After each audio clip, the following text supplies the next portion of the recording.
We're in the gate. And they're off. Soul of a Warrior and Unjokeable a little bit quicker. And here's Collect My Thoughts coming through to vie for the lead as well. They're followed by Lil Town Sis in fourth, then Sweet Mother Mary fifth, and 5 lengths off the lead. 2 clear of Side by Side, and Princess Magic, who broke outward, is at the back of the field. It's Collect My Thoughts and Unjokeable, dueling past the half-mile pole. 2 more to Soul of a Warrior in third. At the rail, Lil Town Sis is 4 lengths off the lead, 3 clear of Lil Mother Mary, Side by Side, and another 2 to Princess Magic. 3 furlongs out, Collect My Thoughts, Unjokeable just in front. 3 more to Soul of a Warrior, Lil Town Sis is in fourth. Sweet Mother Mary is 6 off the pace on the outside of Side by Side, and Princess Magic trails. Unjokeable, the leader at the top of the stretch, opens up on Collect My Thoughts.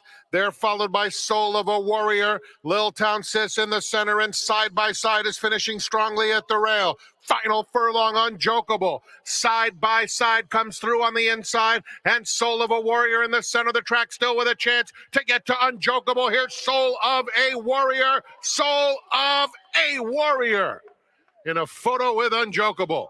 Then it was Side by Side and between Lil Town Sis and Collect My Thoughts to complete the super high five.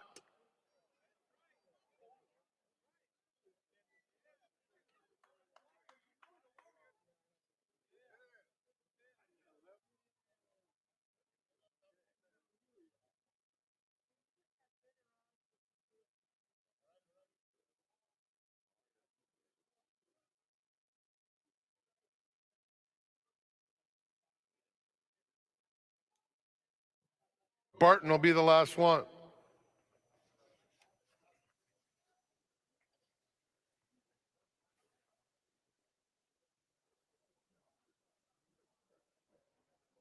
Set. And they're off. Rose Barton, Precious Baby vying for the lead with Nora's Princess in between them. Slam Diego is at the back of the field. Patiently handled through the opening furlongs as Rose Barton is the pacemaker. Precious Baby along the rail, and outside of her comes Nora's Princess in the red colors, 1.5 lengths off the lead. Slam Diego has 4 lengths to make up on Rose Barton, who leads it now by 2 over Nora's Princess in second. At the rail, Princess Baby, and then comes Slam Diego. Onto the backstretch they go. Rose Barton in charge, has it by 2.5 lengths. Nora's Princess in second. Slam Diego inches up on the outside of Precious Baby. Half-mile left to run, and Rose Barton to catch. She's been left alone on the front end. Nora's Princess second most of the way. Then Slam Diego racing side by side with Precious Baby. 3 lengths covers them, rounding the far turn. And it's Rose Barton and Kent DeSormo with a 2-length edge.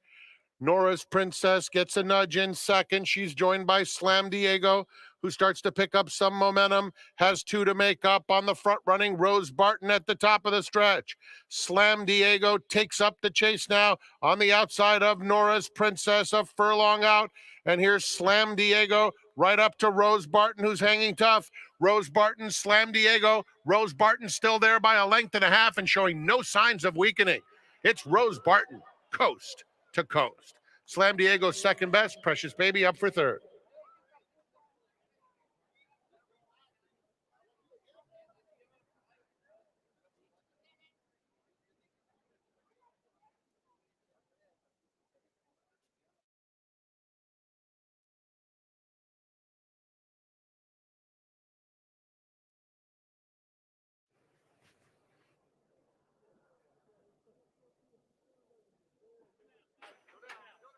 In the gate. And they're off. Dazzle Me Silver is going to the front.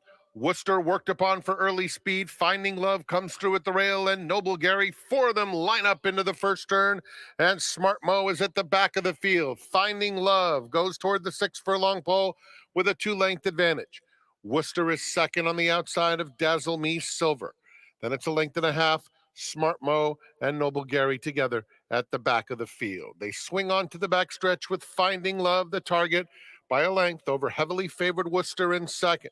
It's another length and a half. Smart Mo has progressed up to third. Dazzle Me Silver just inside of him, and two more to Noble Gary. Heading to the half-mile pole, and it's Finding Love, the long shot leader. Has it by 3/4 of a length. Worcester is in second, tracking a length back to Smart Mo. A clear-cut third coming after the top pair in his debut with a 3-wide bid. Here comes Smart Mo after the new leader, Worcester. At the rail, Finding Love, losing ground steadily. Dazzle Me Silver is next, and a long way to Noble Gary. Approaching the quarter pole, Smart Mo and Worcester. Smart Mo to the front. Worcester second. Two more Dazzle Me Silver in third. They're at the top of the stretch. Smart Mo. Worcester asked to respond. They're in close quarters coming toward the eighth pole. Smart Mo, a narrow edge. Worcester on the inside, finding his best stride now. They'll come to the 16th pole together. Worcester and Smart Mo head and head. Smart Mo tough as nails on the outside. Smart Mo, Worcester come to the wire, and Smart Mo, a winning debut. Beating Worcester, it was a long way back to Dazzle Me Silver in third.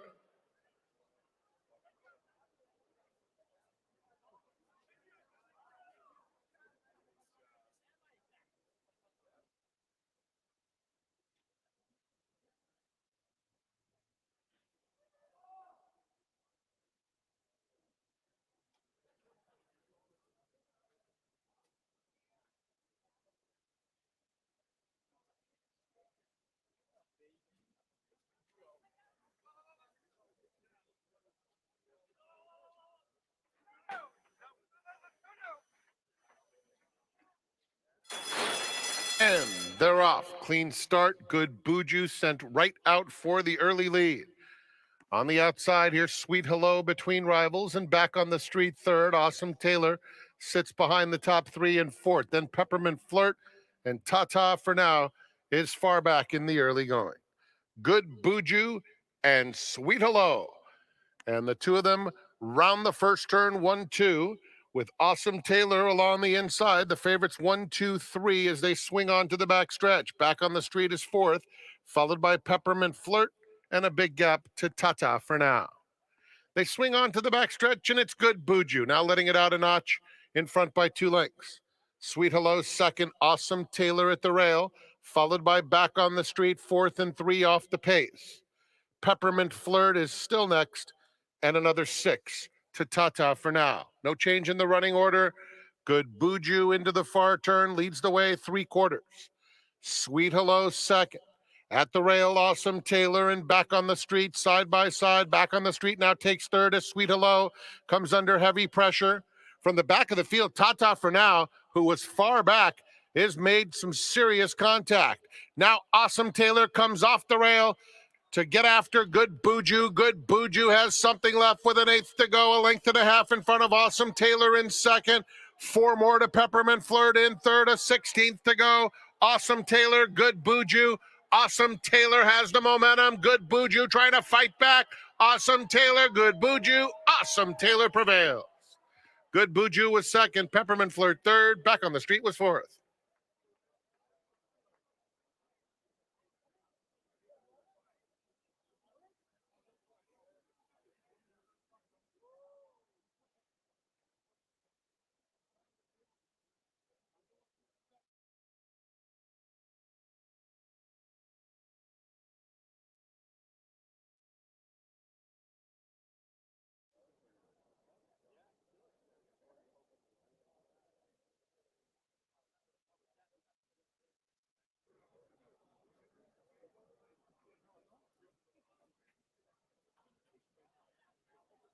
We're in the gate. And they're off. Deservedly, Ghazali, Soul of Midnight, Tiz Talk comes away fourth. Trusty Rusty asked for more early speed. Fireman Dan second to last, and Clooney at the back of the field. Deservedly will set the pace. Opens up about 2. Soul of Midnight takes up the chase second. Ghazali at the rail in third. It's 2 more back to Tiz Talk, 4th and 5 lengths off the lead. Trusty Rusty, Fireman Dan in the blue, 3 wide. And inside of him comes Clooney. They take closer order onto the backstretch. DeSormo and Deservedly leading by 3/4 of a length to Soul of Midnight in second. Ghazali hugs the rail in third, pushed along at this stage. Trusty Rusty and Tiz Talk are right together. Then comes Fireman Dan within 3 of the pacemaker, and a couple more back to Clooney. They're a half mile from home. Deservedly, Ghazali at the rail, Soul of Midnight outside of him. Then comes Tiz Talk, Trusty Rusty. Fireman Dan is now caught 4 wide around the far turn, but still only 3 lengths off the lead. 3 more back to Clooney. 5/16 out, Deservedly challenged by Soul of Midnight, who's a half length back in second. Then Ghazali, Trusty Rusty, Fireman Dan on the far outside, turning for home. Deservedly going on with it at the rail. Ghazali, Soul of Midnight is next. Clooney is trying to mount a late bid, and he's doing just that within 4 lengths of the front running Deservedly. Ghazali right to him. Ghazali runs right by, coming to the 16th pole, and starts to pull away. It's Ghazali at a big number, taking care of business by 2.5 widening lengths. Deservedly was second. Clooney finished third. Photo for fourth to Trusty Rusty. Fifth between Tiz Talk and Soul of Midnight.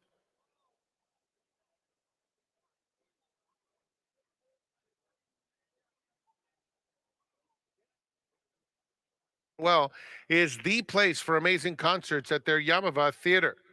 Coming soon, the Doobie Brothers, June 7th. Kevin Hart, June 12th. Get your tickets at yamavatheater.com or the casino box office. Underheart acting up.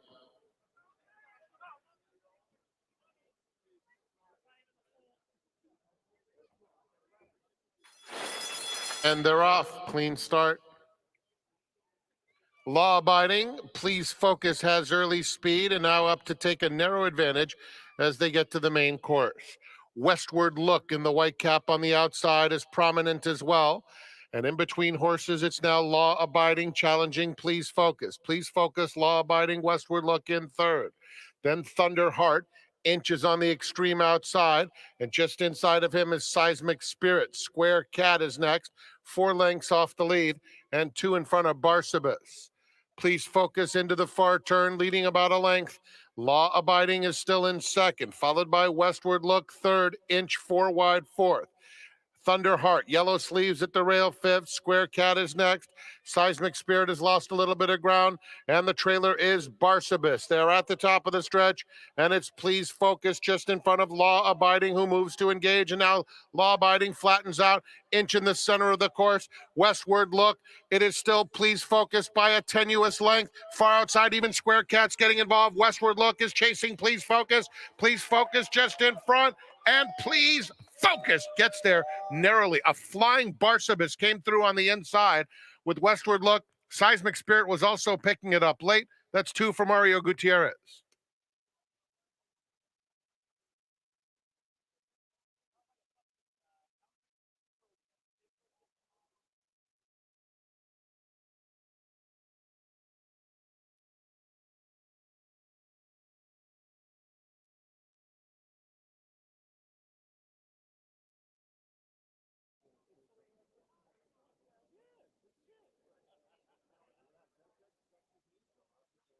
They're in the gate.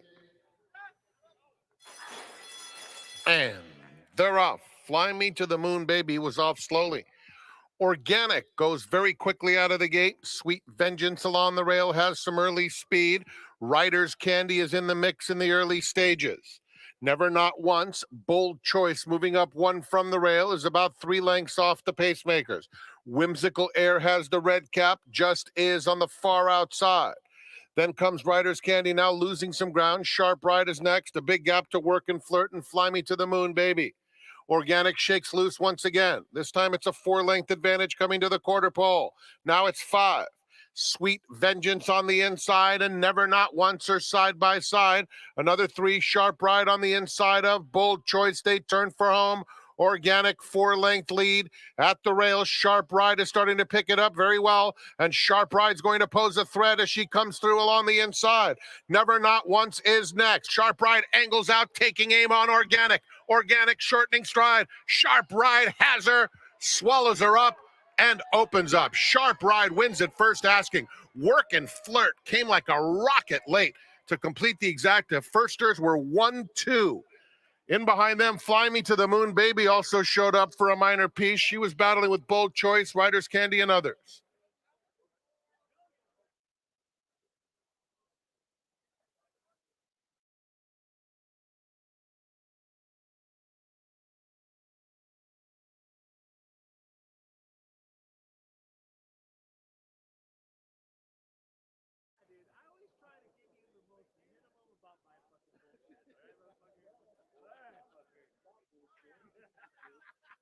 They're in the gate. And they're off. Golden Temper began well. Here's Rosie Forecast sprinting up on the outside and Ghost 'em 3 across the course. Dendera is just behind them, as is Madiha down at the rail, about 3 lengths off the speed. They're followed by Sunshine Babe, racing in between horses. She's Misbehaving comes through a very narrow opening at the rail, and Big Claire 3 wide, last, but just 4 lengths covers the field. It's Rosie Forecast, the leader. Opens up about a length and a half on Golden Temper in second. At the rail, Ghost 'em in the blue silks, trying to find a seam, just did. Gets off the rail and comes after Rosie Forecast to be a clear-cut second. In the meantime, Madiha has moved up to claim third. Golden Temper now fourth. The gray is Sunshine Babe, down on the inside, 3.5 or 4 lengths off the lead. And Dendera is just outside of her. Big Claire is second to last, and she's Misbehaving at the back. Ghost 'em is the new leader rounding the far turn. Rosie Forecast ahead away, fighting back at the rail. Madia's had a good trip, racing on the inside of Golden Temper. Just behind them, Sunshine Babe is fifth, 4 lengths off the lead with a quarter of a mile to run. Big Claire is down at the rail. She's Misbehaving on the far outside. And just in front of her, Dendera, top of the stretch. Sunshine Babe angled out and is starting to motor home at a rapid rate. Here is Sunshine Babe in the center. Madiha gets the jump on her. Madiha, Sunshine Babe. Madiha just in front. Sunshine Babe, they come to the wire together. Madiha and Sunshine Babe, very, very close between those two. Big Claire was third. Then it was Ghost 'em in fourth. And behind that, She's Misbehaving was trying to get fifth. Close photo in the finale.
Our seminar guest today looks barely 18 years old, but he tells me he's been coming to the racetrack for over 5 decades. So I took a look at his license, and lo and behold, he's right. Hi, everybody. My name is Tom Quigley, VIP Player Concierge. Also your seminar host for the next 40 minutes or so. Delighted that you decided to spend all or part of your day with us. As you might have seen on the graphic today, special promotion in the Pick 6. If you're the only winning ticket in today's 20-cent Rainbow Pick 6, guaranteed pad of $1 million, regardless of pool size. The pool size should be big today. Our seminar guest today has a lot of pride. He takes passion. He loves Santa Anita. He's going to exhibit that during the next 40 minutes. His name, Josh Chidester. Josh, welcome to the seminar. Happy Saturday. Thank you very much, Tom. It's great to have you here. Of course, we've crossed paths many times here at the Great Race Place. But my first question for you is, the very first time you came to the racetrack, you told me you were exactly 1 year old. That's correct. Who brought you here? And you obviously don't remember that experience, but what was your first memory of Santa Anita? Well, my family who lived in Monrovia, which I did as well. My right next door to Arcadia, yes, for those watching right out of town. Right underneath the Big M. My grandmother lived there, and so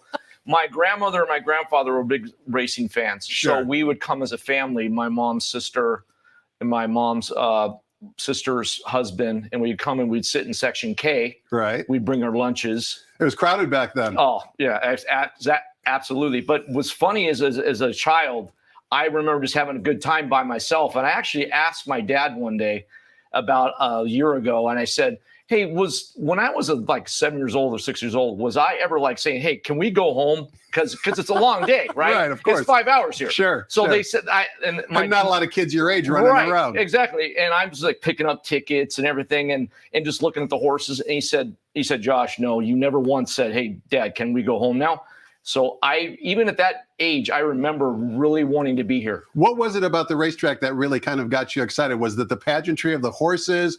Was it kind of hanging out with the adults and all the gamblers? Was it all of the above? Like, what was it that kind of you enjoyed as a young man? I don't know. It was like the event of going and being with my family and like sitting down and having the sandwiches. Sure. And then actually, obviously, one of the greatest jockeys of all time is Bill Shoemaker, right? So he has that really cool name, Shoemaker. Well, even as a little kid, who's Shoemaker on? Right. Right. And so that's why I loved it. And I can't really pinpoint it is, but as you know, in this sport, when I come, it's about the horse and the beauty of the horse and the whole just atmosphere of this place. It's irreplaceable. I've been to all the major racetracks in the United States. This place is the best, Tom. What is it about Santa Anita that kind of makes you so, what makes it such a memorable place for you? Like you said, you've been to a lot of Kentucky Derbies, so you've been to Churchill Downs, you've probably been to Belmont and some other tracks. I've been to Saratoga. Sure.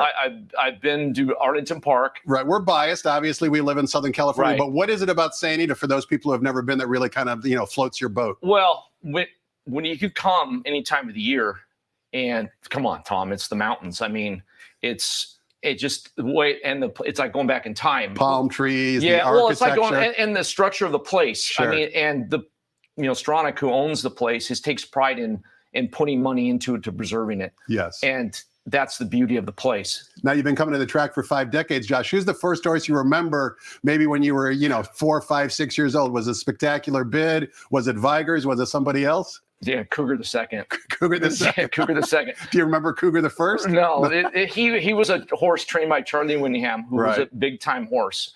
And about Cougar the Second was awesome. I do remember this, Tom. I was about 7 years old.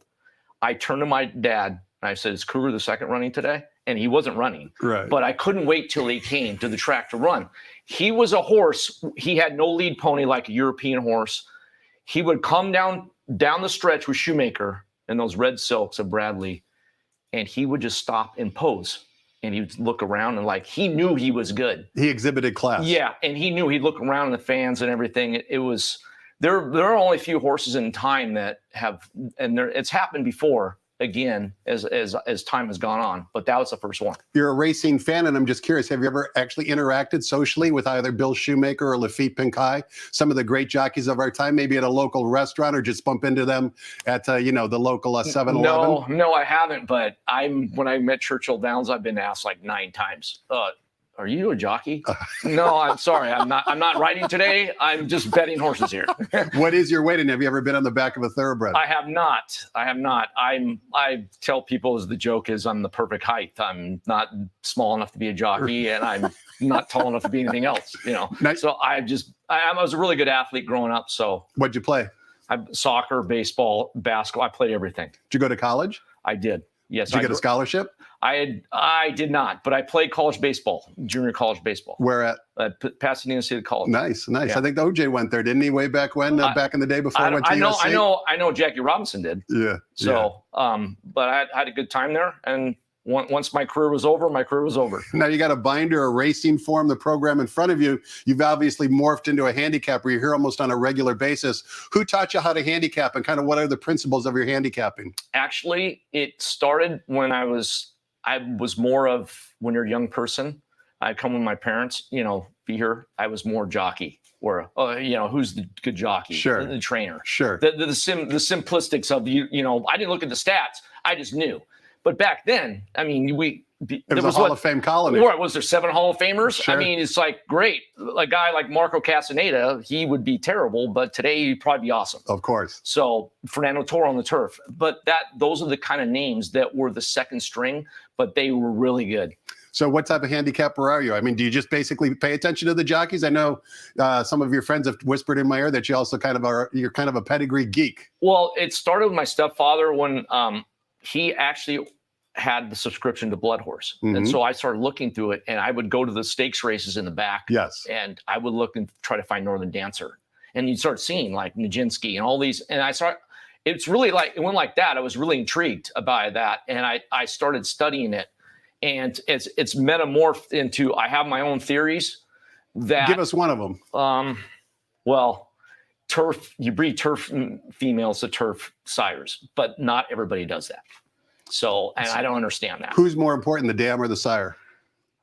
In the articles I've read, I would say it's a tough call, but the female really matters, and there's no exact science, because if there was, everybody would breed and be successful at it. But nobody really knows, and that's the saying is you breed the best to the best and hope for the best, right? And so, as you know, that's pretty. That's true. During your trips back to Kentucky for the Kentucky Derby, you ever take a jaunt down to Lexington and visit some of the farms? I did. I went about 20 years ago, and I went to see my favorite horse where he was buried at Juddmonte. Who's that? One of my favorite horses was Exborn. Okay. And trained by Bobby Frankel. Yes, he was one of those horses where I read an article that when they picked out Zenyatta, the guy who did it, this guy went on a test, right? And so they took him to the farm where Empire Maker was. And he goes, so they had all these horses on the farm, right? And the guy goes, okay, we'll see what you know. We'll see if we're going to give you a chance. They go, okay, who's the best horse out here? And so the guy looks and goes, well, he picked out Empire Maker like that. And he goes, okay, you're ready. So that guy said the 3 best horses he ever saw in the flesh was Empire Maker, and he said Exborn. I couldn't believe it, and was Zenyatta. So I actually have a picture of Exborn that I got from the photo center over here, and I have it framed in my house. We're just getting warmed up with the wealth of knowledge known as Josh Chidester. But before we find out who he likes on today's 9-race card, we're going to toss the microphone over to track announcer Frank Miramati and get the early changes. There's only one, as far as I know, on today's Saturday's card here at the Great Race Place.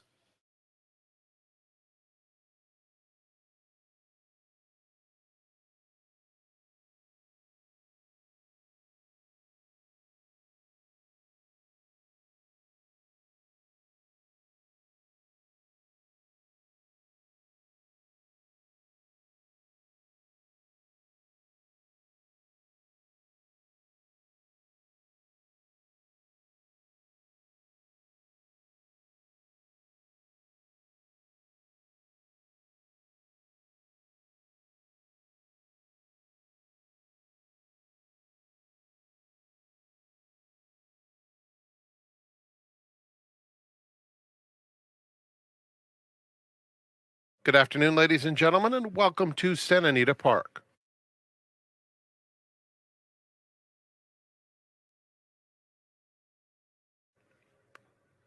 The track is fast. The turf course is firm with the rail on the turf at 20 feet. Here are the early changes. No changes in race 1. Overweights in the second, number 2+2, 4+1, 6+2.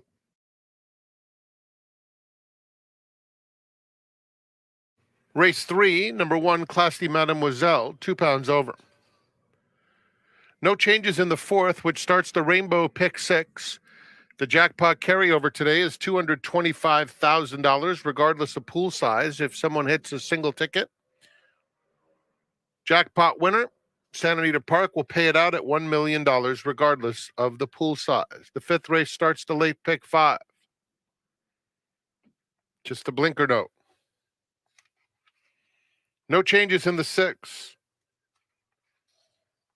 The 7th is the Grade 3 Daytona Stakes. No changes. Grade 2 Triple Bend is race number 8. Also the start of the Golden Hour, pick 4. No changes. In the 9th, scratch 3, Crescendo Molto. Note that number 5, Conceal and Carry, 2 pounds over. Those are the changes on today's card. Enjoy your day here at Santa Anita Park. Don't forget, special racing on Monday, Memorial Day, with a mandatory payout in the pick 6 on Monday. Let's go back to Quigley's Corner and resume the seminar.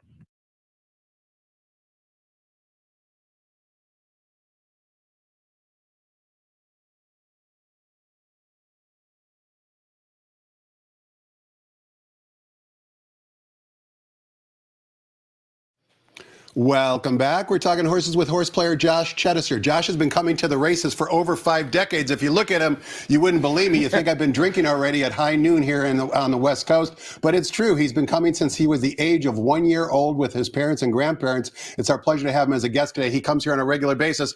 All of you tell me I should have more horse players on the seminar, so here you go. He's one of us. And Josh, let's take a look at today's 9-race card. Kicking things off in race number 1, where we're sprinting on the turf course. 6 furlongs is the distance. Also, race 1 begins the popular 50-cent early pick 5. This race is for fillies and mares, allowance optional claiming types, non-winners of 2 other than. The turf rails today are at 20 feet. The original morning line favorite was number 3, Princess Adelaide from the Vladimir Serin barn at 9-5.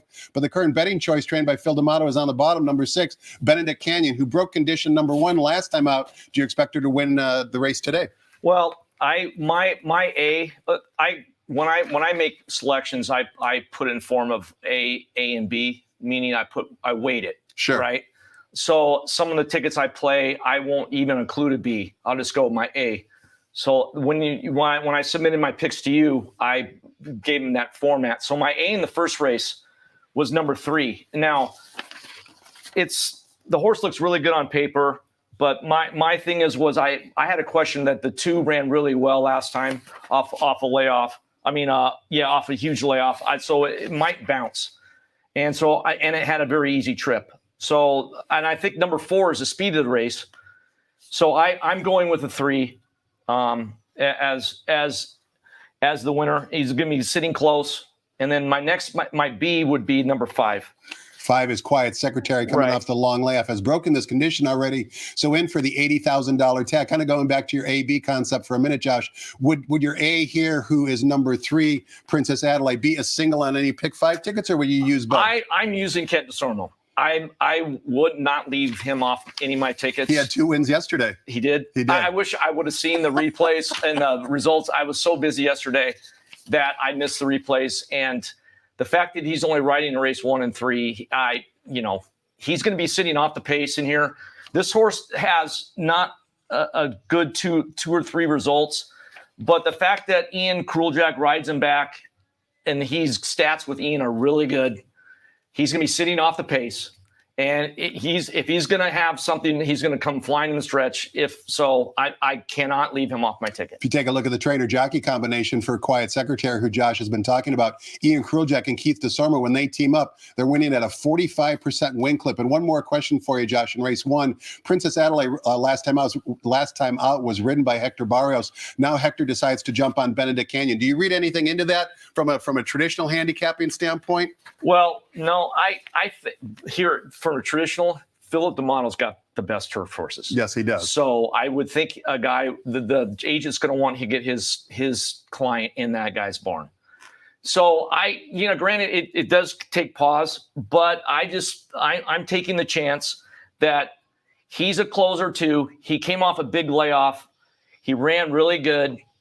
I'm just going to the fact that, okay, show it to me again off the traditional bounce angle as well. Correct. So correct. that's what I'm going with. And he's 3-1, whereas Kent is on a horse that's a longer number. Josh, so you gotta take a shot with that. Before we take a look at race 2, Josh, a question for you. You've been to a lot of Kentucky Derbys, including this year where you saw Mage win. Did you like Mage going into the race, and what did you think of his performance? I did not, because in traditional sense, and this is where it gets really muddled in American racing now, is he was eligible for non-winners of one. Yes, he only had a maiden win. Lightly raced, and he looked really good at the Florida Derby. Yes, he improved immensely on the sheet number. So, but I think the key to that race on that day was Castellano versus Loveberry. Yes. I think it's what it came down to. Two Phils made a little bit of a premature move. Yeah, and the experience kind of showed coming down. Yeah, the line. and that race, if you don't have the experience. Now, you can say, well, Josh, Castellano didn't have a lot of success in the race, but here's what he did have. He had 16 starts. Yes. So, and the guy is he's seasoned. He has the confidence, okay, I'm going to sit here. And Loveberry, that horse ran really good. I think he was the best horse, and I actually liked him. But I would walk around in circles telling my friend, Trey, this guy, Loveberry. I don't know. I don't trust him. And he's what got him beat. Because if you looked at his race at Turfway Park, they went a lot slower, and he was sitting back off the pace. Well, everyone thought in the Kentucky Derby, there's no pace, right? And it was the exact opposite. Exact opposite, and Loveberry is sitting fourth. Now, the reason why I say this as well, Tom, when Mage came to Two Phils, Two Phils had a response. Yes, it wasn't mid-stretch. Right. He wasn't like he was going away. He fought all the way. So that tells me that I think there was something left in the tank. Let's see if there's any Kentucky Oaks contenders in race number 2. That's because race 2 starts the 50-cent early pick 4, and it's also for maiden special weight 2-year-old filly sprinting 4.5 furlongs on the main track. We've got a field of 6. The morning line favorite putting blinkers on is number 4. She's My Niece from the Doug O'Neill barn, 6-5 according to our morning line odds maker John White. Ran against the boys last time, not very well. Now drops in against the girls. What say you in race 2, Josh? Well, I look at this.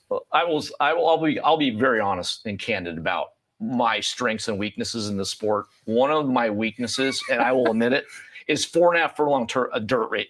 I think that's true of most horse players because it's literally it's a 1,000-yard race. I mean, all these horses around the hook, right around the hook, and the break is so key, and it who's ready today. So what I do as well as with my pedigree angles, I did a deep dive in this, and there's nothing really there to. I can go one by one with you, but not to bore you with the details. And so I landed on the experience. My A is a 4. I know, it's no real imagination. I tried to beat this horse because I really don't like horses that show really low buyers that aren't competitive. And then the next time they're, 6-5, so my A is 4 on it because of the experience, and I use the other O'Neill because how many times you see trainers, the other one wins, right? A lot. Yeah, a lot, right? Race number 3, we're on the main track, 1 mile the distance. Fillies and mares in for a $16,000 claiming tag. Non-winners of 2 races lifetime is the condition. The only 3-year-old in the field, number 1, Classy Mademoiselle from the Jorge Parabon barn, is 9-5 morning line favorite, taking a big drop down in class. Although at this stage of their careers, class might be a little bit murky simply because they're trying to find their proper level. Right, and a lot of these horses have already had a lot of opportunities, right? And they kind of know. So, but once again, my A is the 5. Run for my honey. Look right. Who's riding. Yeah, and guess why, right? It's so he's ridden this horse before, and it's coming off a layoff. I'm not, I like my B's the 1 because she's on the inside. And here's another weakness, and I'll be, once again, this is my 2 weaknesses are back-to-back. Mile racing at Santa Anita. On the main track. Because you've seen so many races, they run the last quarter in pedestrian fractions. And harness horses sometimes can run faster. Right, and nobody's passing anybody. So it's almost like the races to the first turn. Sure. Right, so I'm going with, and it might be Kent DeSorno's horse is done at the far turn, and he just protects her and jogs her in.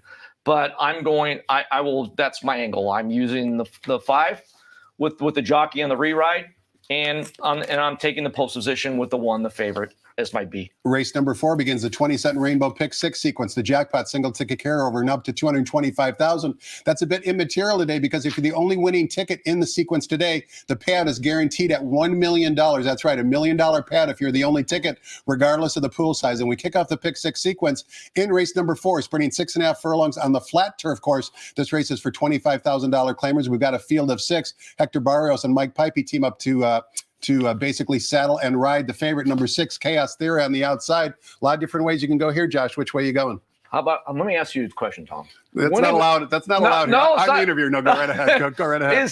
Have you ever seen a Turf Paradise horse bred in France?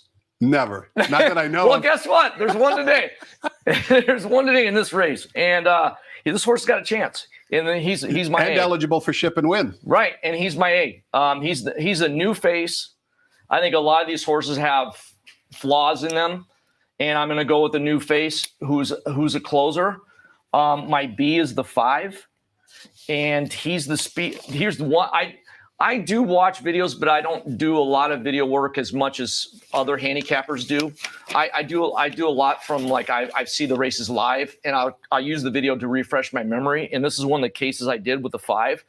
And when you look at the form, this horse actually got it. You can say, well, Josh, he got an easy trip and this and that. But the key is when they swung for home, Jedivator had this horse the whole time, right? Well, Jedivator went by the horse. Well, this horse saw Jedivator go by and dug in, right? Well, Jedivator was like, he was so much the best, but it doesn't look like in the video because 2 horses came from the absolute clouds and were closing fast. Well, Jedivator heard him coming and then rebroke a little bit. So he's like one of those ones where, oh, he wants his friends. Right. Well, there's no Jedivator in here. So that's why I am the 2 and the 5, because there's no Jedivator in here. And I'm going with, maybe Tiago learned a little something from this from this ride last time, and we'll be in the right spot, and maybe we'll dig in and maybe gets a piece. Josh makes a very good point, because most handicappers are going to look at the past performances for number 5, Took Charge, and see that those 3 career wins all happened on a fast main track, yet 0 for 2 on the turf, and probably incorrectly decide that the horse is not a turf horse. But all you need to go, as Josh was mentioning, was 2 races back, and you can see he was a very game 4th, missing by less than a length to animals much superior to that he's going to face today. Perhaps he'll hit the winner's circle another thing too is he's going to have tactical edge. And outside post. Exactly. So you're going to have to go by him. And a lot of these horses, they're suspect as far as where they are in their careers. And if these horses don't, want to run today for whatever reason, because they're 25 claimers, that this horse can win. Race number 5 begins the 50-cent late pick 5. We're sprinting on the main track, 5.5 furlongs. This race is for fillies and mares. $12,500 is the claiming tag. Number 7, Lunatic, who sure looks like Peter Miller wants to get claimed, as the 9-5 morning line favorite, in for $12,500. One last time out on the waiver claim. 2 races back, was voided for $20,000. What's not to like about Lunatic? I don't like Lunatic. I don't either. How about this race, Tom? When you look through it, was it a bunch of low sal guys hey, let's take our horses and run them up Milton Pineda, right? Like everyone, correct? Right? It's like elected Little Sal. Like they all got together and let's run our horses in a race, right? Sergio Morphin. Right. It's actually pretty cool. It right? is.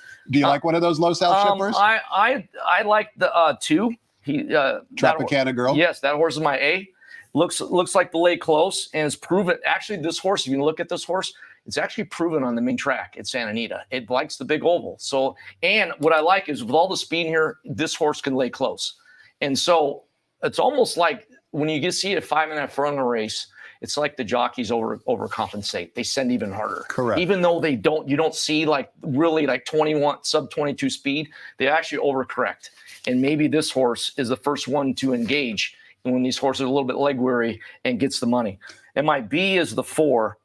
And one instance is Vegan also beat the horse, beat the 8 easily. So, and the 8 is, well fancied off the claim for Nap. So I'm 2 is my A, and 4 Vegan, who's also going to be sitting off the pace, off the multiple speed horses, and maybe Deegan gets it. Race number 6 begins the 50-cent late pick 4. We're back on the main track. 1 mile is the distance. It's an allowance optional claiming race. Non-winners of 1 other than. We've got a field of 9. The Moy Line favorite is number 7, Katona from the Doug O'Neill barn at 3-1 on the Moy Line. Before we get your thoughts on the race, Josh, I want to take a look at a couple of workouts in the morning. First, let's take a workout for number 3, Showtime from the Richard Mandela barn. This workout we're about to watch was back on May 18th. It was a team drill, and as we show the workout, we'll see that Showtime is going to be on the inside, and his workmate this particular day was none other than Royal Ship.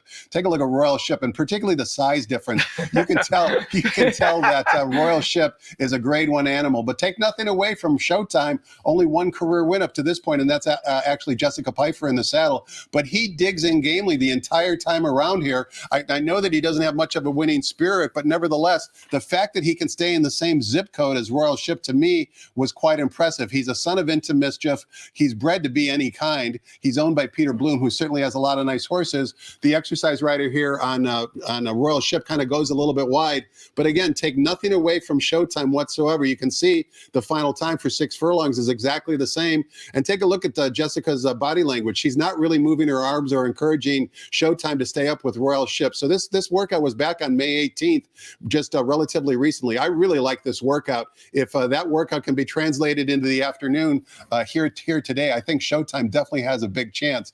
Also, another question mark in the race, Josh, is number 5, Flying Drummer from the Bob Baffert barn. Yeah. Hasn't been seen in quite some time. First time Lasix, courtesy of our friends at xbtv.com. Let's watch this team gate drill on May 20th. Flying Drummer is going to be on the inside, and watch this jockey almost immediately out of the gate. Not only is urging Flying Drummer aggressively, but actually goes to the stick one time to really get more early speed out of him. You can see the workout was just 4 furlongs, so it's going to be an abbreviated workout. But nevertheless, you can see that basically Flying Drummer today, I think, is going to show a lot of early speed, which really is no surprise given that this horse resides in the Bob Baffert barn. But outside, it's an unraced Baffert first-time starter maiden who we haven't seen yet. It's actually unnamed as well. So we probably want to take a look at down the road who this maiden might be. Because of the 2 workers, I actually thought the maiden, who hasn't been named yet, actually probably worked best. But nevertheless, Flying Drummer out of the gate certainly was asked for a lot of speed. Down on the inside with the yellow helmet with the exercise rider urging him along. But certainly, I think he's going to show speed. Having gone through that dissertation, Josh,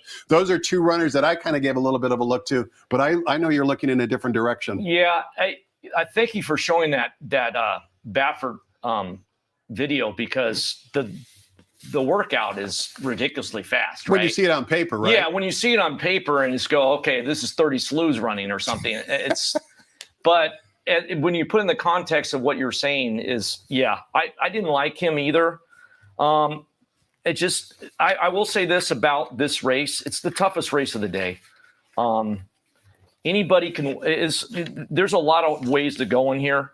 But my A was the 2.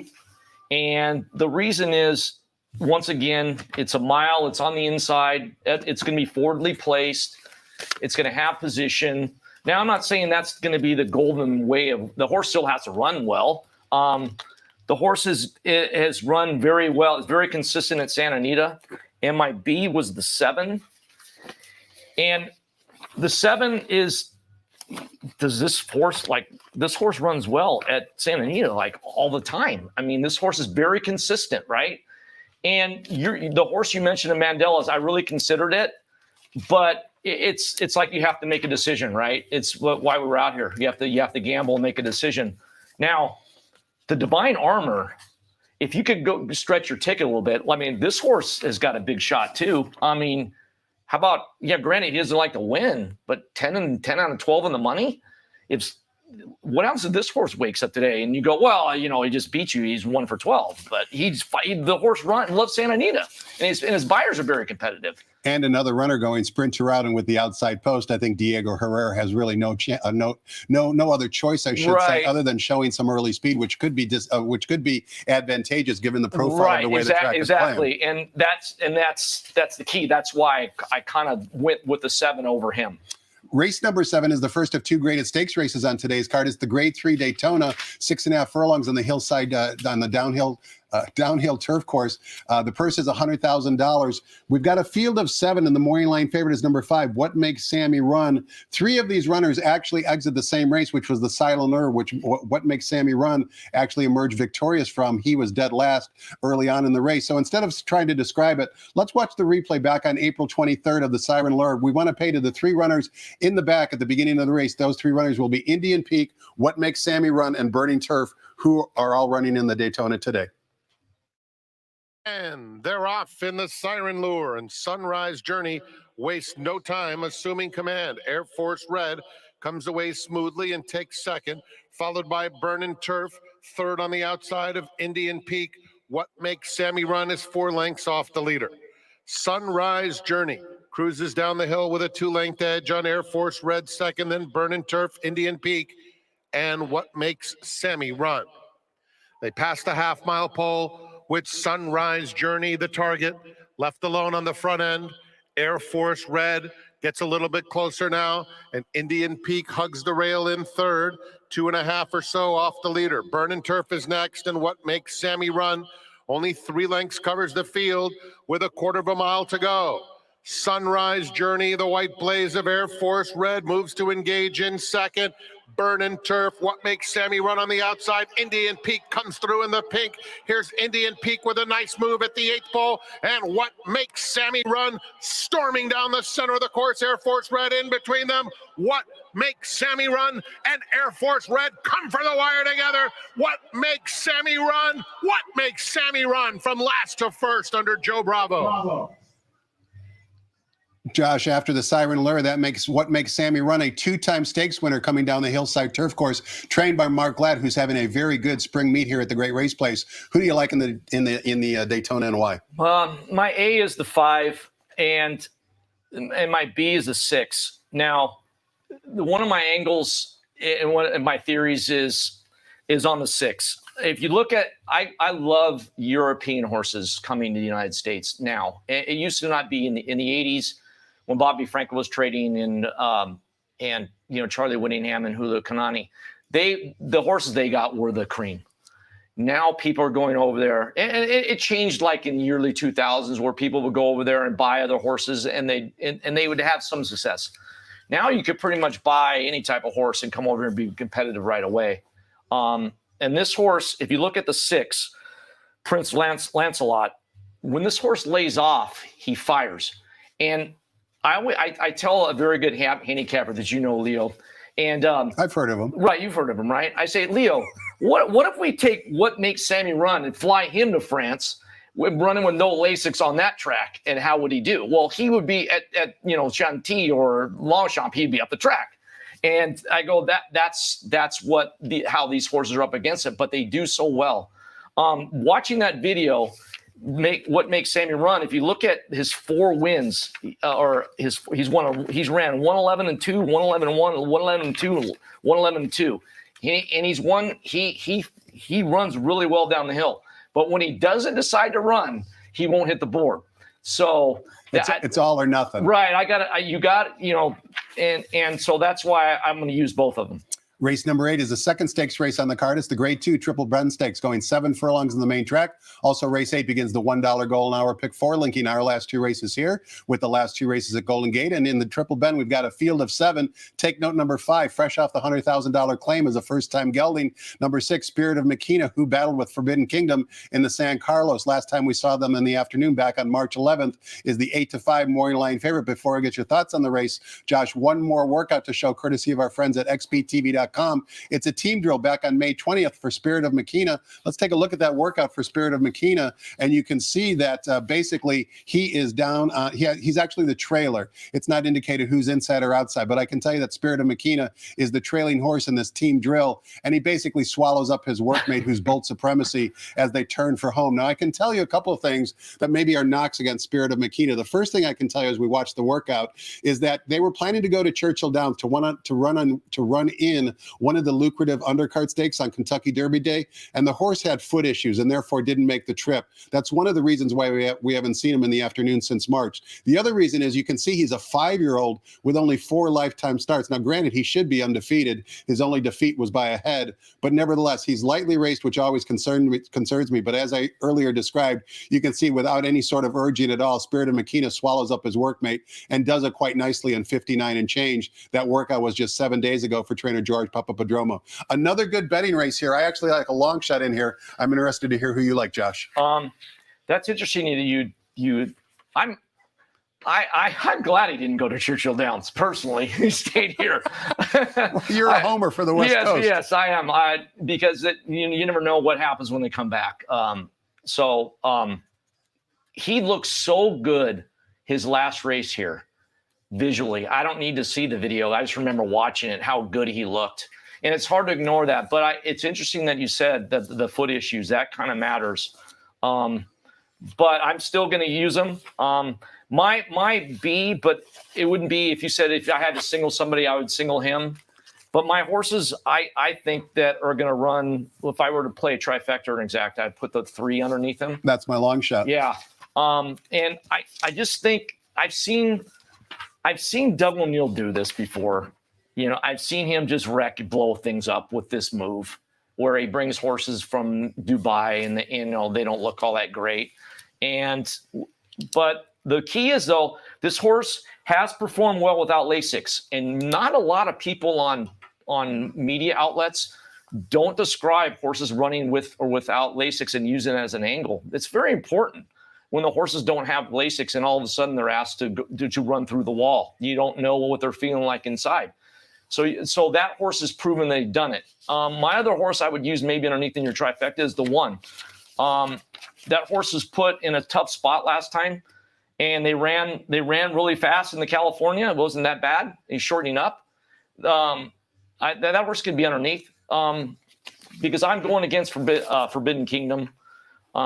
And I will say this about CZ Rocket. I love this horse in the sense of like he's the old 9-year-old gelding. Yeah. I know his days are numbered, but he tries. Last time he was up against a really good horse and Dr. Chevelle, and he was trying all the way to the wire. He's just not good enough. But I don't know if that race knocked him out to be this race. So that's what I'm going to try to beat him underneath too. We close out the day in race number 9, offering $5 Golden Hour daily double wagering. Similar concept as the Golden Hour Pick 4. Last race here with the last race of Golden Gate, and we close it out going on the turf course. 1 mile is the distance. Main claimers, $50,000 claiming tag. The 1 scratch on the card is number 3. Leaves us with a field of 7. Morning line favorite down on the rail. One of 2 4-year-olds in the field. Number 1, Precious Times from the John Sadler barn. One of 2 that he trains in here. 8-5. Give us a winner to close it out, Josh. Well, I do know this, Tom. It's probably going to be double single for a lot of people. I can see the 1 probably could probably win. But I'm not going to be on it, and I'll just have to take my medicine because when you do the pedigree on the 9, granted, also too who this horse has to beat. There's not much depth to this field, right? This horse has the mare through a winner that won at 11 furlongs. Well, they're only going 8, so maybe the 7, who's my A, who improved so much on the grass, but still has to improve, right? But it moved up on the green, so maybe it moves even more on this. And you don't have to beat much either. And my B is the 2 with the new trainer, and I like this jockey, and he's on the inside, and he just sits there, and he's going to stalk this horse, and that's where I'm going. I can't. It's not much in the race. I'm just going against a favorite, not because I'm that guy. I'm just going against that horse's pedigree. 7-2 to wrap it up in race number 9. So says our seminar guest, Josh Chidester today. Josh, thanks so much for your time and insight. Tom, pleasure having you on the seminar. Tom, you treat me so well when I come to the track. But you deserve to be treated well. You've been coming for 5 decades. You're right. Thanks, Tom. Thanks to all of you for watching as well. Hope you enjoyed it. Next voice you hear, be track announcer Frank Miramati updating us with any late program changes. Tomorrow's card, we've got 10 races continuing on the Memorial Day weekend. First post, 1 o'clock p.m. Have fun, everybody, and good luck.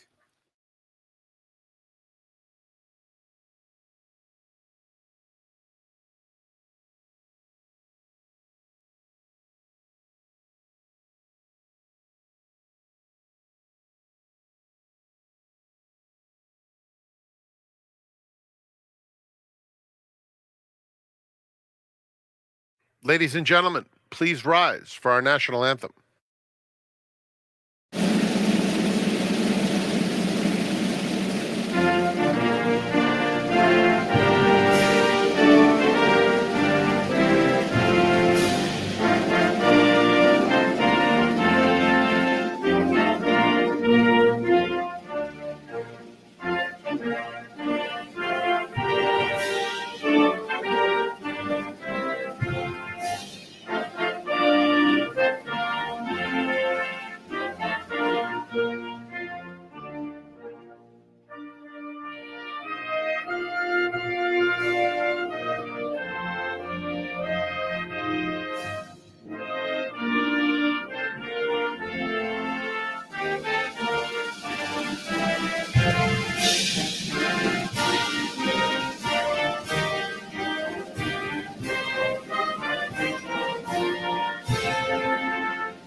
Good afternoon, ladies and gentlemen, and welcome to Santa Anita Park. The track is fast, the turf is firm, the rail on the turf at 20 feet. Here are the changes. There are no changes in the first, beginning of the early pick 5. Overweights in race 2, number 2 plus 2, 4 plus 1, 6 plus 2. In the third, number 1, Classy Mademoiselle, 2 pounds over. Fourth starts the Rainbow Pick 6 with $225,000 in the jackpot. Regardless of pool size today, if there is a single ticket winner, and there were 3 possibilities yesterday in the finale, if there is a single ticket winner today or tomorrow, Santa Anita will pay out $1 million. And there is a mandatory payout for the entire pool on Monday. No changes in race number 4. $225,000 in the carryover.